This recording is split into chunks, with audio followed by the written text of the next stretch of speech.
Morning situation in every office, haha. SI, kasi hindi ko naman ito pa rin sinabi sa kanya, dumadaan dyan yung SI. O hindi naman daw dumadaan. Oh. Lahat ng copy ng SI natin, SIDR, di ba lagi silang may attachment? Dapat nag-stapler yun na kasama ng SWS, lahat ng SI, ganun. Di ba ganun ang gawa ko dati? Ganun dati. Yung SWS at saka yung Naka-attach yung SWS, kung ano yung SI, andun dapat naka-stapler. Xerox ko nga lang yung sa Glacier eh. Kasi meron mo lang talaga. Kaso parang wala akong nakikita. Invoice na nakabagsak. Paano siya nagre-record kung SWS lagi nasa kwek? Yun nga, kaya nga namimili na kami ng hard copy. Kasi parang hindi accurate yung Excel nila.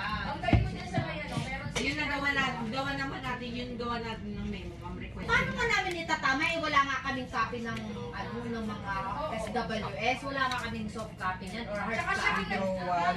Sila ang may monitoring nga natin. Stock withdrawals, niloko mo ako eh. Kaya ngayon Hindi niya alam. dati na namin pinagtalunan yan, bakit mo isisisi sa akin? Last touch documents ka. Oo. Kasi ang inaano niya, hindi kasi dumadaan sa kanya yung invoice. Bakit mali? Kung hindi ba dumadaan sa iyo ang invoice, ikaw na mag-initiate na maghingi ng mga invoice ngayon. I-check niya sa ano. Trabaho mo yan. Eh, hindi ko galing nga nila yan doon sa warehouse. Kumbaga, sinumpo mo na, nginuya mo na. Ikaw palulunok. Yes mo pa, kakain na lang nila. Mali pa. Kung hindi na tayo kailangan maghanap ng printer mo. Hindi na tayo kailangan maghanap ng...